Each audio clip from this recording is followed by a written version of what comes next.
Hello friends, स्वागत है आपका हमारे इस चैनल पे। आज हम देखेंगे the power of your subconscious mind की हिंदी बुक समरी। हेलो दोस्तों, ये किताब खास आपके लिए लिखी गई है जो आपको ये जानकारी देने के लिए आपके सबकॉन्शियस दिमाग में इतनी ताकत है जितना आप सोच भी नहीं सकते, और इसकी जादुई ताकत से आपको वाकिफ़ कराना ही इस किताब का मकसद है ताकि आप इसका भरपूर फ़ायदा उठा सकें। अध्याय 1, आपके अंदर एक खजाना मौजूद है। Subconscious mind. एक 75 साल की विधवा ने हमारे लेखक को खत लिखकर बताया कि वो दोबारा शादी करके घर बसाना चाहती है और खुश रहना चाहती है। उसने वही किया जैसा लेखक ने उसे करने को बोला। वे औरत खुद को बार बार याद दिलाती रहती थी कि वो एक खुशहाल शादीशुदा औरत है और अपने पति से बहुत प्यार करती है, और आखिर में एक दिन वो एक बड़े फार्मासिस्ट से मिली और उनसे प्यार कर बैठी। आज दोनों शादीशुदा हैं और खुश हैं। आपके अंदर असल में एक पूरी सोने की खान है जो आपका सबकॉन्शियस माइंड है। बस अगर आप इसे कंट्रोल करने, अपने फ़ायदे के लिए इस्तेमाल करना सीख जाए तो क्या बात है। आप जब किसी टेस्ट से पहले खुद को ये यकीन दिलाते रहते हैं कि आप फेल हो जाएंगे या फिर कोई चीज़ आपको नहीं मिलेगी, तो दरअसल आप अपने ही दिमाग को ऐसा करने के लिए मजबूर कर रहे होते हैं। आप अपने दिमाग की सुपर पावर को गलत आइडिया दे रहे होते हैं कि आप ये नहीं कर सकते या वो नहीं कर सकते। मगर ऐसा कभी मत कीजिए। कभी भी अपने दिमाग में नेगेटिव आइडिया मत आने दें, बल्कि पूरे जोश के साथ दोहराते रहे, विश्वास रखें और उम्मीद भी।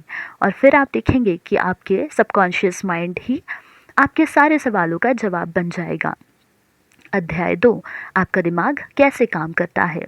एक बूढ़ी औरत को यकीन हो चला था कि उसकी याददाश्त चली जाएगी, मगर उसने अपने दिमाग को यही यकीन दिलाए रखा कि ऐसा कुछ भी नहीं होगा, बल्कि वे खुद को यकीन दिलाते रही कि उसकी याददाश्त दिन ब दिन बढ़ती जा रही है। अब ये उसका मजबूत विश्वास ही था कि सच में उसके साथ ऐसा ही हुआ। हमारे दिमाग का कॉन्शियस और सबकॉन्शियस हिस्सा एक दूसरे से अलग होने के बावजूद आपस में जुड़े हुए हैं।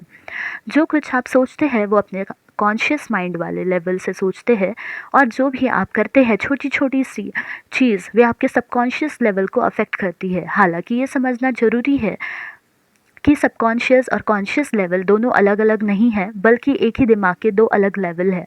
कॉन्शियस माइंड वो है जो सोच विचार करता है, और सबकॉन्शियस माइंड आपकी हर सोच पर विश्वास करके उसे अपना लेता है। जो कुछ भी आप सोचते हैं और करते हैं उस पर सबकॉन्शियस माइंड पूरी तरह यकीन करता है। उदाहरण के लिए हिप्नोसिस हिप्नोसिस के पीछे सिर्फ एक वजह है कि आपका सबकॉन्शियस माइंड इस पर यकीन करता है, और फिर आपसे जो कह जाता है उसे आपका कॉन्शियस माइंड बिना किसी ज़िद के उसे मान लेता है। फिर आप चाहे सही या गलत जो भी विचार रखते हैं उससे ये बेहिचक अपनाने लगता है। तो याद रखिए कि आप अपनी कश्ती के खुद ही मालिक है। सारा कंट्रोल आपके हाथों में है। तो सोच समझ कर चुने, अच्छा चुने और अपनी खुशियाँ चुने। अध्याय 3, आपके सबकॉन्शियस दिमाग के काम करने की जादुई ताकत। एक Scotch surgeon doctor James Esdaile ने कुल 400 ऑपरेशन किए। तब तक एनेस्थीसिया की खोज नहीं हुई थी जिससे वो अपने पेशेंट्स को बेहोश कर सके। तो उन्होंने आखिर ये किया कैसे? अपने मरीजों को मेंटल एनेस्थीसिया देकर वे उन्हें पूरी तरह यकीन दिला देते थे कि ऑपरेशन में उन्हें किसी भी तरह का दर्द नहीं होगा और ना ही कोई इन्फेक्शन। उनके ऑपरेशन सफल हुआ करते थे, और उनका मॉर्टेलिटी रेट या पेशेंट्स का मरने का रेट भी बहुत कम था, या सिर्फ 2 या 3% ही। अपने मरीज़ों को ऑपरेशन करने से पहले उनके सबकॉन्शियस माइंड को हिप्नोटिक करके उनके कानों में बोलते थे, तुम्हें कुछ नहीं होगा, तुम ठीक हो जाओगे, तुम स्वस्थ हो। आपका सबकॉन्शियस दिमाग आपका सब कुछ कंट्रोल करता है, आपके खून का बहाव, आपका डाइजेशन और आपके थॉट्स। एक बार अगर आप इसकी ताकत समझ ले तो इसे अपने फ़ायदे के लिए इस्तेमाल कर सकते हैं। जब आप नेगेटिव सोचते हैं तो वे आपकी डिस्ट्रक्टिव इमोशन होती है जिसे अपने दिमाग से निकालना बेहद ज़रूरी हो जाता है, वरना आपकी बॉडी में उल्सर्स, हार्ट प्रॉब्लम्स एंजाइटी या मेंटल इलनेस जैसे प्रॉब्लम्स होना शुरू हो जाएगी। अपने दिमाग में उठने वाले हर ख्याल पर गौर करें, क्योंकि वही फिर आपके एक्शन बनने लगते हैं। क्योंकि जब भी आप सोचते हैं, जो कुछ सोचते हैं उससे आपका सबकॉन्शियस माइंड रिएक्शन देने लगता है। तो जब भी आप सोए उससे पहले मन में एक इरादा करें, एक टारगेट चुनें और खुद से ही कहें कि आप उसे पूरा करना चाहते हैं। आप कुछ भी सोच सकते हैं, अपनी अच्छी सेहत, पैसा या फिर लोगों के साथ अपने रिश्ते के बारे में भी। पॉजिटिव विचारों को आने दें, अपने दिमाग को प्रोग्राम करते रहे और फिर इसके मिरेकल्स क्या होंगे ये आप सोच भी नहीं सकते हैं। अध्याय 4 और 5, मेंटल हीलिंग के पुराने और नए तरीके। 1910 का एक मशहूर किस्सा है। एक आदमी को टंग पैरालिसिस हुआ, यानी उसकी जीभ को लकवा मार गया। उन्हें दिनों इसका कोई भी इलाज नहीं था। वो डॉक्टर के पास गया तो उसने उसकी ज़बान में एक थर्मामीटर रख कर कहा कि ये बिल्कुल नया इंस्ट्रूमेंट है जिससे उसकी जीभ ठीक हो जाएगी। और सच में कुछ ही मिनटों बाद उसकी जीभ ठीक हो गई थी और वो उसे हिला डुला पा रहा था।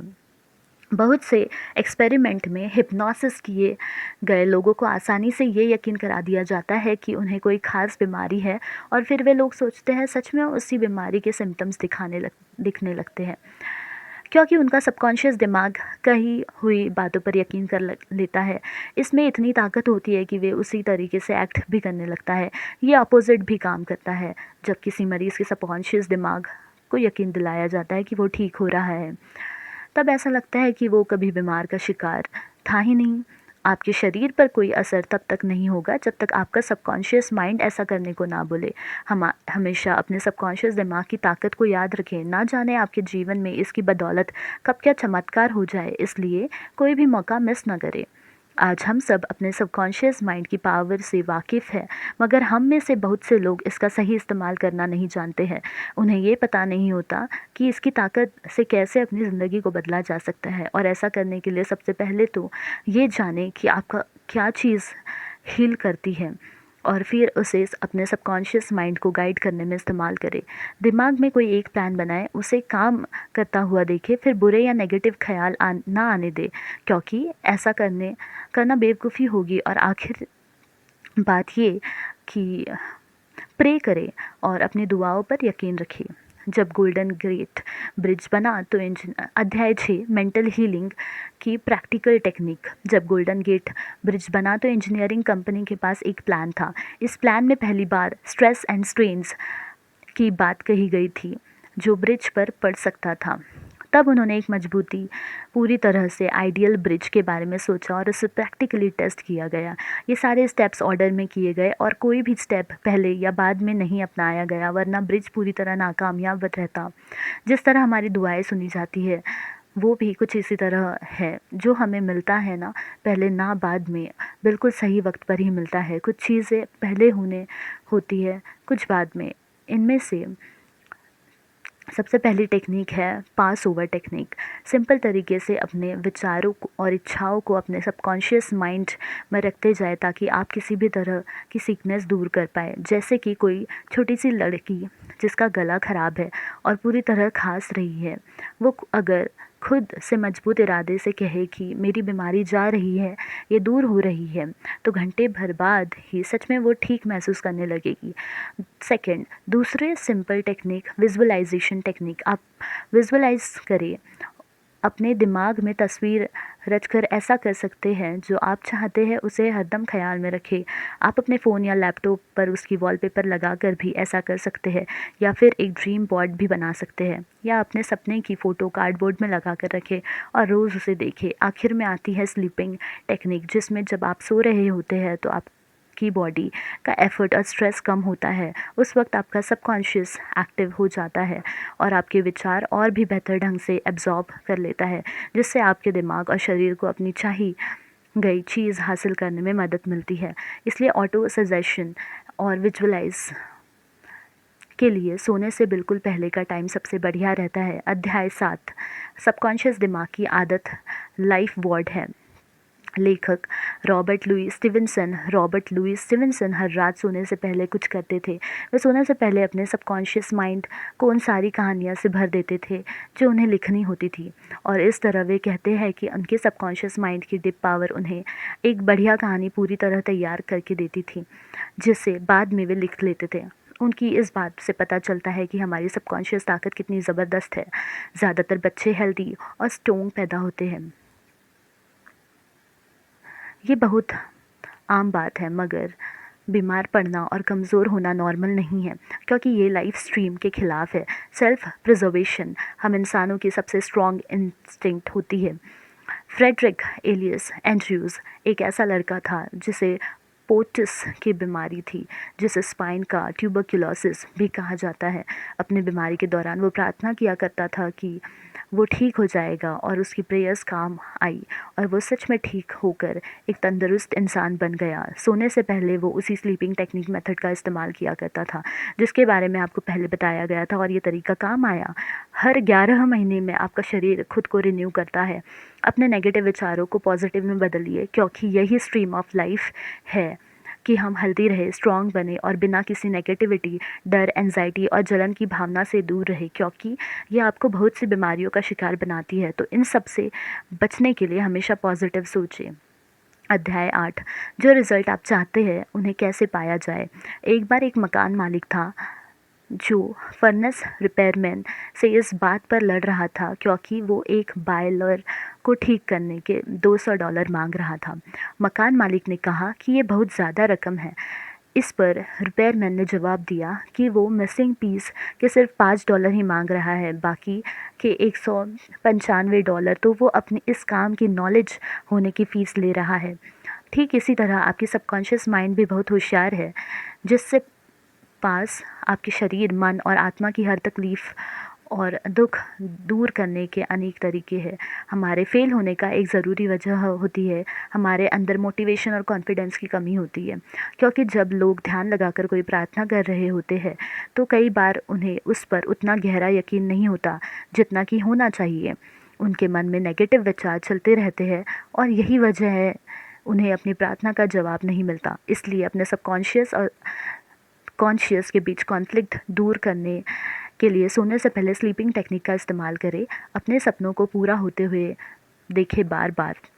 अध्याय 9 और 10, अपने सबकॉन्शियस की पावर को पैसे और अपने अमीर होने के लिए कैसे इस्तेमाल करें।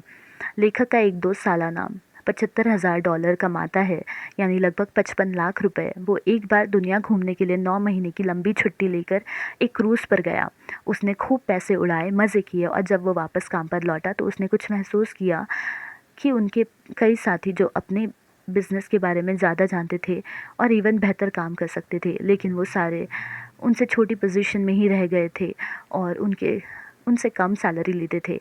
ऐसा क्यों था? क्योंकि उन सबको ना तो अपने सबकॉन्शियस की पावर के बारे में नॉलेज था, ना कोई इंटरेस्ट, और इसलिए उनके कोई बड़े सपने भी नहीं थे। ऐसे लोग एक तरह की क्रिएटिविटी से भी कोसों दूर होते हैं।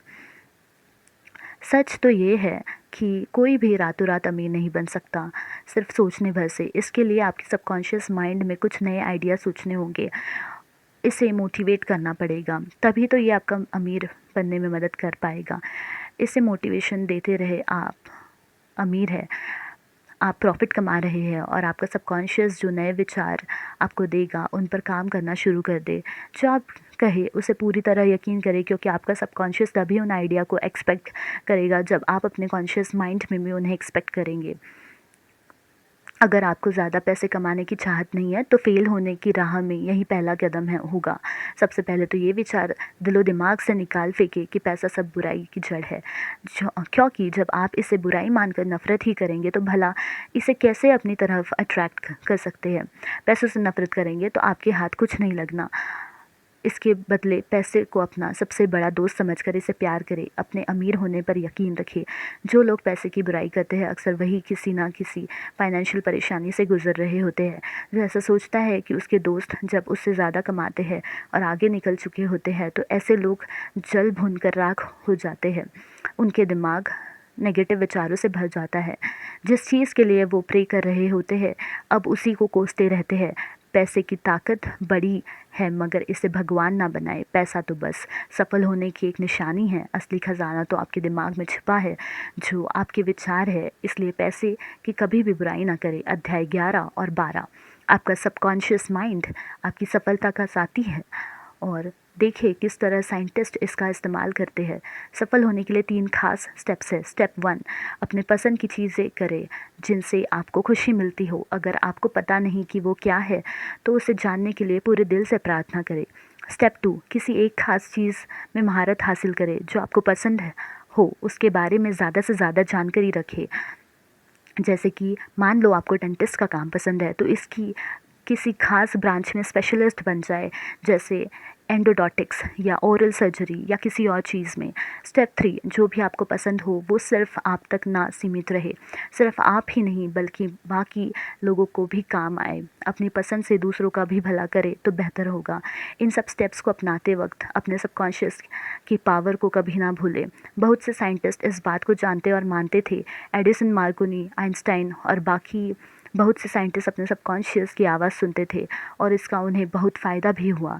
बेहद कामयाब इलेक्ट्रिकल साइंटिस्ट टेस्ला को जब भी कोई आइडिया आता था, तो वो अपने ख्यालों में ही उनका इन्वेंशन कर लेते थे।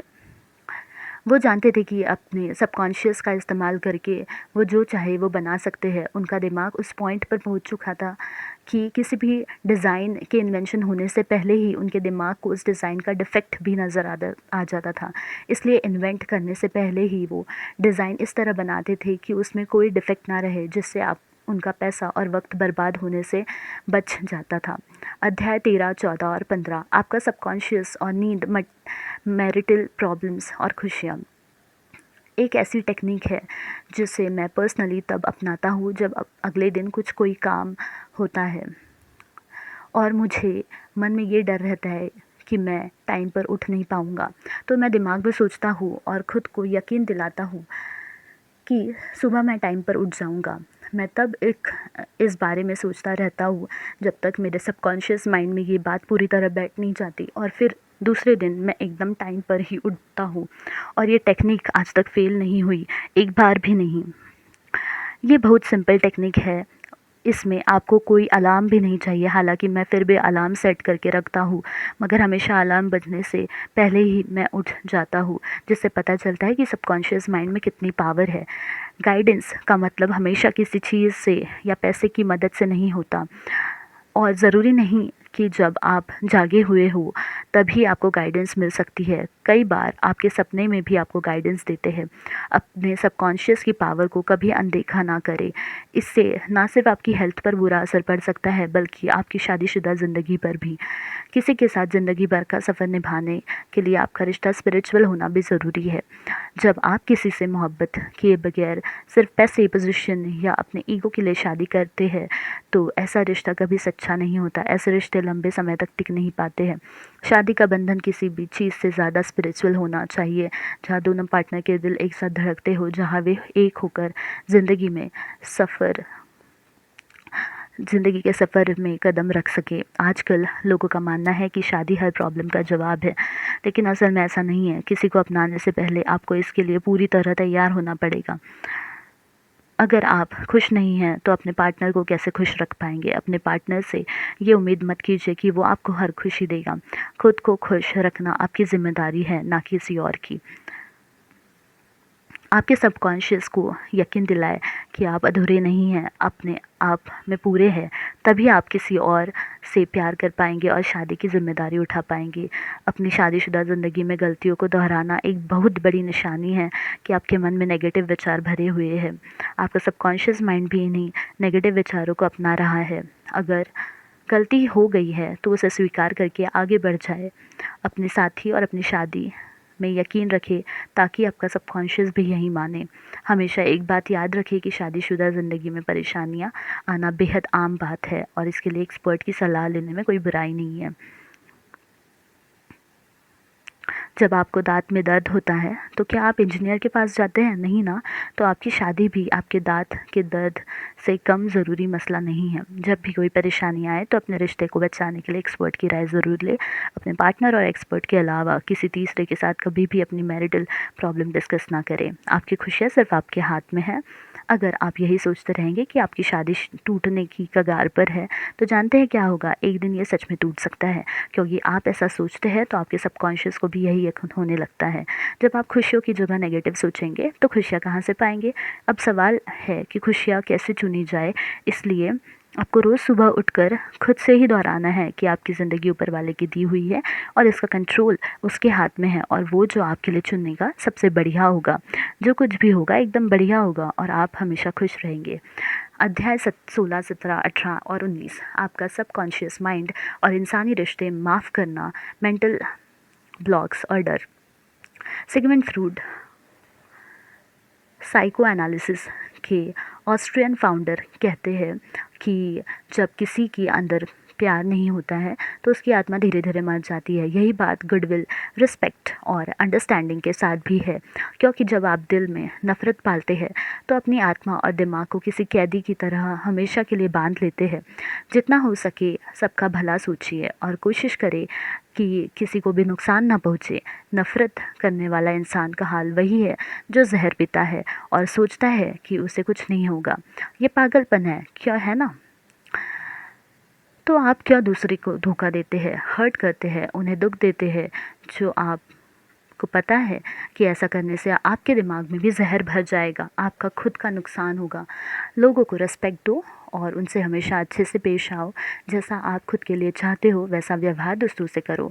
आप दूसरों के बारे में क्या सोचते हैं ये सिर्फ आपके हाथ में है, औरों की नहीं। जब आपको कोई तंग करने की कोशिश करता है तो ये आपके हाथ में है कि आप क्या रिएक्शन देंगे। दूसरे की हरकतों से आप क्या महसूस करते हैं ये भी सिर्फ आपके हाथ में है। अब चाहे आप उस बात पे चिढ़कर पूरा दिन ख़राब कर ले या फिर उनकी बातों को इग्नोर करना सीख जाए, उन्हें माफ़ करना सीख जाए। लोगों को माफ़ करना दरअसल दिमाग में एक नेगेटिव विचारों के खिलाफ एक एंटीडोट की तरह काम करता है। जब आप लोगों को माफ़ करते हैं तो आपकी आत्मा एक शांति और सुकून से भर जाती है, और एक तरह से लोगों को माफ़ करके आप लाइफ को पे बैक भी करते हैं, क्योंकि ज़िंदगी हमेशा आपको मौके देती है। जब कभी गलती से आपकी उंगली कट जाती है या पैर पर चोट लग जाती है तो आपका सबकॉन्शियस भी कुछ इसी तरह आपको माफ़ करता है, उस चोट को हील करके। एक आदमी था जो दिन रात इतनी मेहनत करता था कि एक दिन उसे हार्ट प्रॉब्लम्स हो गई। उस आदमी ने कभी मुश्किल से ही अपने बच्चों के साथ वक्त बिताया था। हमारे लेखक ने उससे बात की।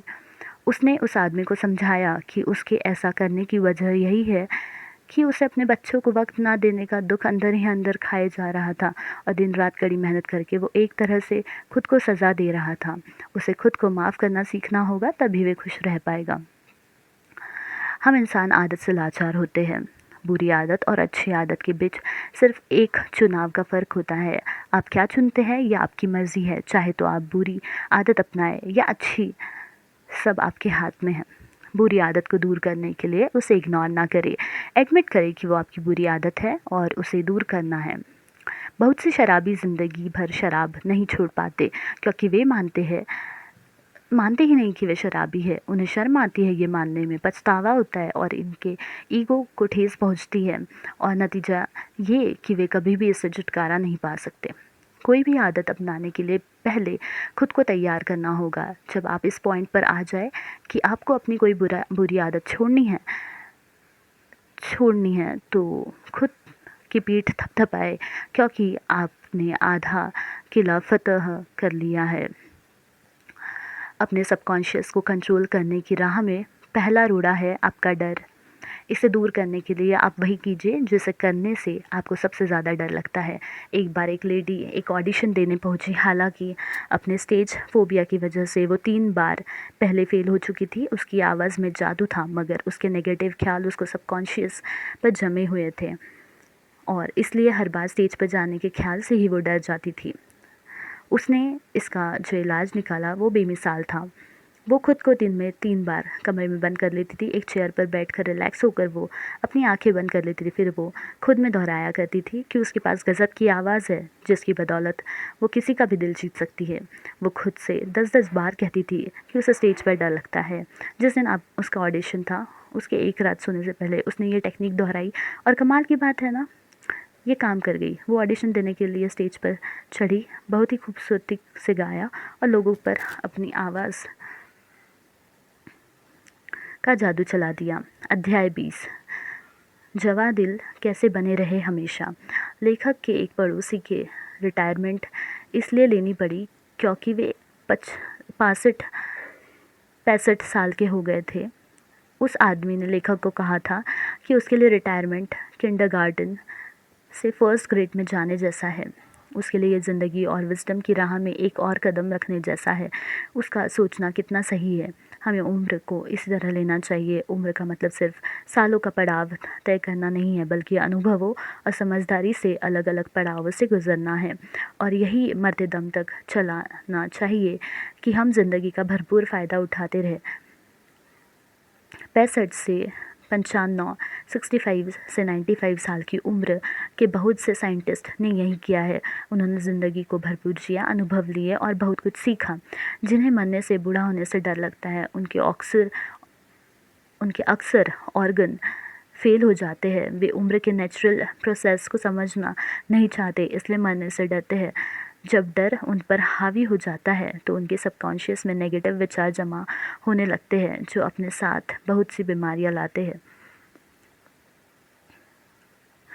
अगर आपको यह समरी पसंद आई तो कृपया कमेंट करें और वीडियो को लाइक करें और चैनल को सब्सक्राइब करें। Thank you so much for listening.